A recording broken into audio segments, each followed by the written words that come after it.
दोस्तों, मैं doctor S K Yadav, care ortho and physiotherapy clinic Ashiana से सीनियर फिजियोथेरेपिस्ट। दोस्तों, हमने अपना पिछला वीडियो जो बनाया था शोल्डर के इंट्रोडक्शन में शोल्डर का हमने बताया था कि कैसे क्या क्या दिक्कतें होती हैं शोल्डर में और किन दिक्कतों को क्या कहा जाता है, कैसे कहा जाता है और कैसे समझ पाते हैं।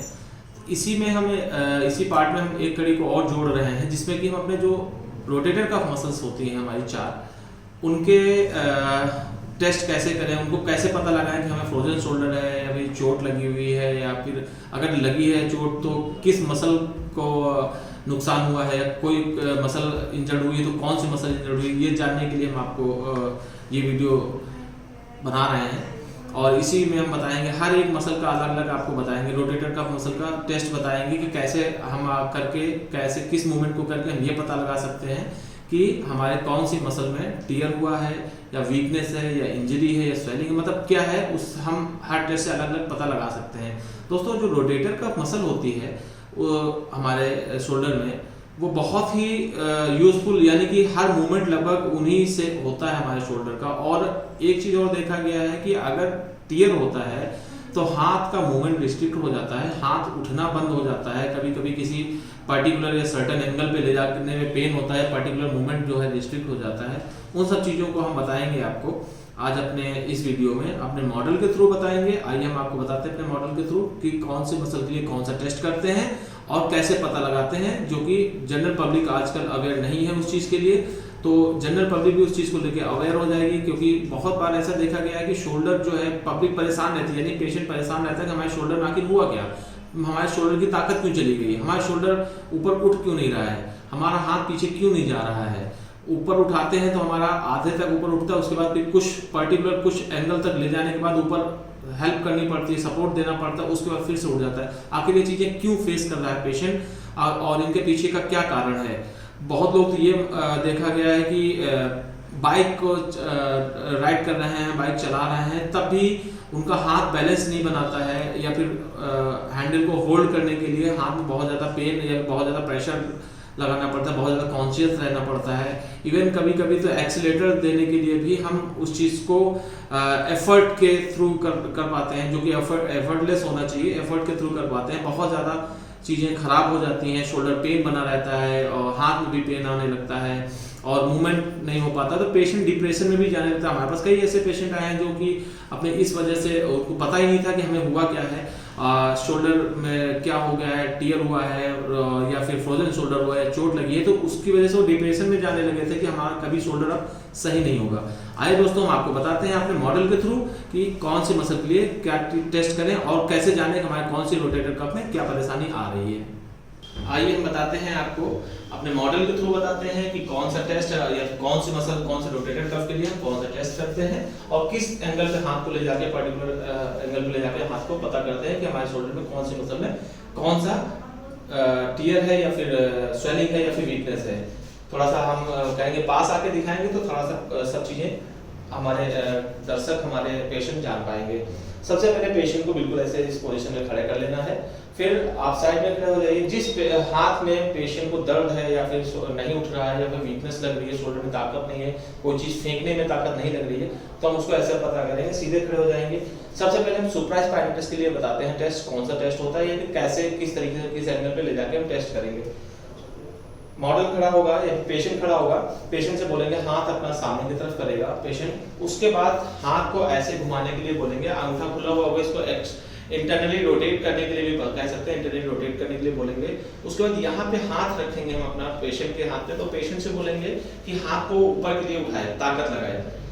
आप जैसे ये ताकत लगा रही हैं, पेशेंट ताकत लगाएगा तो पूछेंगे शोल्डर में आपको कोई दर्द तो नहीं है, शोल्डर में कोई परेशानी तो नहीं। अगर पेशेंट बता रहा है शोल्डर में दर्द है या फिर कोई और दिक्कत हो रही है, तो इसका मतलब है हमारे सुप्रास्पाइनेटस यानी रोटेटर कफ जो मसल होती है सुप्रास्पाइनेटस, उसमें टियर भी हो सकता है पार्शियल या फिर उसकी वीकनेस भी हो सकती है। वीकनेस का पता हम ऐसे भी लगा सकते हैं, दोनों हाथों को हम बोलेंगे पेशेंट से कि दोनों हाथ आगे करें, दोनों हाथों को इंटरनली रोटेट करा देंगे और ऐसे होगा तो हम फिर बोले दोनों हाथों को ऐसे यहाँ पे होल्ड करेंगे, पेशेंट से बोले दोनों हाथों को ऊपर पूरी ताकत से उठाए। अब हम ये फील करेंगे कि किस हाथ में ज्यादा ताकत है, किस हाथ में कम है। अगर ये हाथ में, इस हाथ में पेन है और इस हाथ में कम ताकत लग रही है और इस हाथ में पूरी पावर लग रही है, तो हम ये समझेंगे कि इस मसल में टियर है या फिर केवल वीकनेस है। अगर पेन हो रहा है तो टियर भी हो सकता है, अगर पेन नहीं हो रहा है, केवल ताकत कम है, तो इसका मतलब ये है कि पावर कम है सुप्रास्पाइनेटस मसल में। फिर हम लोग आ जाते हैं अपने इंफ्रास्पाइनेटस के लिए आ जाते हैं। पेशेंट को बोलेंगे ऐसे खड़ा रहे, या फिर हम बैठा भी सकते हैं पेशेंट को। ये चीजें हम घर में भी परफॉर्म कर सकते हैं, सेल्फ भी पता लगा सकते हैं, इसीलिए हमारा अवेयरनेस वीडियो ये है। घर में भी पता लगाया जा सकता है। पेशेंट से बोलेंगे ऐसे खड़ा रहेगा, पेशेंट को दोनों हाथ अपने यहाँ पे साइड में टच करने के लिए, एल्बो टच करने के लिए बोलेंगे, और पेशेंट से बोलेंगे ये एल्बो जो है आपके टच रहेंगी बॉडी में, एल्बो बाहर नहीं आएगी। फिर पेशेंट से बोलेंगे, पहले एक हाथ के लिए हम करते हैं, बोलेंगे कि बाहर की तरफ घुमाएगा, यानी कि एक्सटर्नली रोटेट करेगा ऐसे। आप पेशेंट से पूछेंगे कि कोई दर्द तो नहीं हो रहा है शोल्डर में या कोई और परेशानी। अगर पेशेंट कहता है दर्द हो रहा है, इट मीन शोल्डर में टियर भी हो सकता है। और अगर देखेंगे पावर कम है, तो दोनों हाथों को सेम चीज कराएंगे, दोनों हाथों को ऐसे कराने 90 डिग्री फ्लेक्स कराने के बाद बोलेंगे कि बाहर की तरफ लेके जाए, ऐसे बाहर। जब अगर देखेंगे एक शोल्डर में एक हाथ में ज्यादा पावर है, एक हाथ में कम, अगर इसमें ज्यादा है और इसमें कम है, तो इसका मतलब है कि इसमें वीकनेस है, यानी कि हमारे जो इंफ्रास्पाइनेटस मसल है उसमें वीकनेस है। अब हम आते हैं अपनी तीसरी मसल पे, सबस्कैपुलरिस, जो कि बहुत ही यूजफुल है और बहुत ही ज्यादा यूज होता है इसका। पेशेंट से बोलेंगे, पेशेंट को ऐसे सीधे खड़े करके रखेंगे, पेशेंट से बोलेंगे अपना हाथ जो है यहाँ पे बैली पे लगाएगा, हाँ उंगलियां खुली होंगी, बैली पे लगाएगा और बोलेंगे अपने बैली को, यानी पेट को अंदर के लिए दबाना है, पेट को अंदर के लिए दबाना है। आप पेशेंट से पूछेंगे शोल्डर में कोई दर्द तो नहीं। अगर पेशेंट दर्द की कंप्लेंट कर रहा है तो इसका मतलब टियर है, हमारे मसल में टियर है, और ये भी टेस्ट हमारा पॉजिटिव आता है। अब इसकी भी पावर को पता लगाने के लिए हम आ जाएंगे, पेशेंट से बोलेंगे अपने बैली पे हाथ लगाएगा, एक हाथ से हाथ, और आगे हाथ अपना रख लेंगे, बोलेंगे प्रेस करें, उसकी पावर को हम पता लगाएंगे। फिर दूसरे हाथ को, जो हमारा हाथ सही होगा, उसकी पावर को पता लगाने के लिए हम प्रेस कराएंगे। पावर को डिफरेंशिएट करेंगे अपने आप कि किस हाथ में ज्यादा है और किस हाथ में पावर कम है। अगर हाथ में जिसमें पेन है उसमें पावर कम है, या पेन नहीं है, किसी एक हाथ में पावर कम है, तो इसका मतलब वो मसल यानी सबस्कैपुलरिस हमारी वीक है। अब हम आते हैं अपने टेरिस माइनर। टेरिस माइनर को पता लगाने के लिए, यानी कि वीकनेस है, टियर है, क्या है, पेशेंट से बोलेंगे अपना हाथ जो है 90 डिग्री पे लेके जाएगा अबडक्शन में, यानी कि हाथ ऐसे उठा लेगा, फिर हाथ को मोड़ेगा पेशेंट यहाँ पे। अब पेशेंट के हाथ को एक्सटर्नली रोटेट कराना है, बोलेंगे पीछे के लिए ताकत लगाए, ये पीछे के लिए ताकत लगाएगा पेशेंट। अगर पेन हो रहा है शोल्डर में, किसी भी तरीके का पेन हो रहा है शोल्डर में, तो इसका मतलब है कि टेरिस माइनर मसल में भी टियर है। और दूसरे हाथ में भी हम यही सेम चीज करेंगे कि पावर को पता लगाने के लिए कि टियर है या फिर केवल वीकनेस है। इस हाथ को हम बोलेंगे हाथ उठाए और 90 फ्लेक्स करे, पीछे के लिए पावर देगा। दोनों हाथों की मसल जो है, दोनों हाथों को पावर को पता लगाएंगे, दोनों हाथों की पावर को देखेंगे। जिस हाथ में पावर कम लगेगी उस हाथ की मसल वीक होगी। दोस्तों हम एक बार फिर इसको डिफरेंशिएट करेंगे।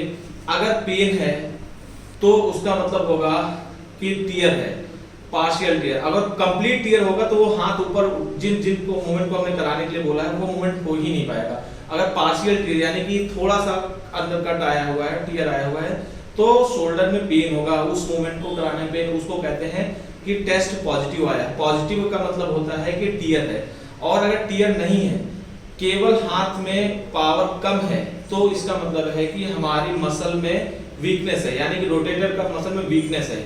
इन सब चीजों को हम बहुत अच्छे से डिफरेंशिएट कर सकते हैं, घर में भी करा सकते हैं। उसके बाद इन चीजों को फिर हर मसल को, जिन मसल में वीकनेस होगी उस मसल की पर्टिकुलर एक मसल की स्ट्रेंथनिंग कराई जाती है, जो कि फिजियोथेरेपी या फिर कसरत द्वारा किया जा सकता है। लेकिन उसके लिए खास एक्सरसाइजेज होती हैं जो कि केवल उसी मसल को इफेक्ट करती हैं, उसी मसल को ही पावर देती हैं जिस मसल में आपकी वीकनेस होती है।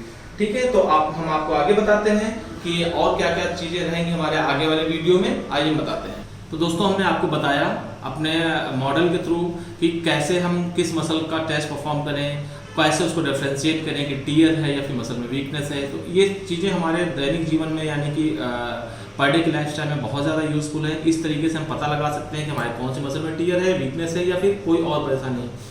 इसी तरीके से हम आगे अपने जो वीडियोस लेके आएंगे उसमें बताएंगे कि कौन शोल्डर में मसल टियर या फिर मसल वीकनेस के अलावा भी बहुत सारी चीज़ें, तो इम्पिगमेंट होता है, बर्साइटिस होती है, या फिर डिसलोकेशन, या फिर बहुत सारी और भी चीज़ें होती हैं, मिडिल आर्क सिंड्रोम वगैरह होता है। उसके बारे में भी हम आपको अपने नेक्स्ट वीडियो में बताएंगे। उसके बाद हम अपने वीडियो बाय वीडियो से आपको बताते रहेंगे कि किस मसल के लिए या फिर किस चीज़ के लिए कौन सी एक्सरसाइज करें, या फिर घर पे या फिर फिजियोथेरेपिस्ट को दिखाना पड़ेगा या नहीं पड़ेगा, घर पे ही चीज़ें करके सही की जा सकती हैं या नहीं की जा सकती हैं। तो उन सब चीज़ों को हम अपने आगे आने वाली वीडियोस में बताते रहेंगे। लेकिन हम ये जरूर बोलेंगे अपने पेशेंट से, अपने दर्शकों से, कि एक्सपर्टीज के साथ, यानी कि किसी एक्सपर्ट के सुपरविजन में चीज़ें करना बहुत ही ज़रूरी होता है। क्योंकि अगर पार्शियल टियर है और आपने घर में ज़बरदस्ती किसी चीज़ को किया या फिर ज़्यादा कर दिया, तो वो कंप्लीट टियर में कन्वर्ट हो सकता है। इसलिए बहुत ज़्यादा एफर्ट ना लगाएं, अपने फिजियोथेरेपिस्ट के सजेशन से सारी चीज़ें करें और अपने फिजियोथेरेपिस्ट के दिशा निर्देशों या फिर गाइडलाइन के अकॉर्डिंग काम करें, या फिर गाइडलाइन के अकॉर्डिंग ही एक्सरसाइजेस करें। तो आपको बहुत अच्छा रिलीफ, बहुत अच्छा रिजल्ट और बहुत अच्छी चीज़ें इंप्रूवमेंट देखने को मिलेंगी। हम आपको अपने नेक्स्ट वीडियो में आगे बताएंगे कि हम हर रोटेटर का मसल, यानी कि जितने मसल में वीकनेस या टियर है, उन मसल के लिए कौन सी एक्सरसाइज घर पे कर सकते हैं, या फिर क्या क्या सावधानियां बरतनी चाहिए। नमस्कार।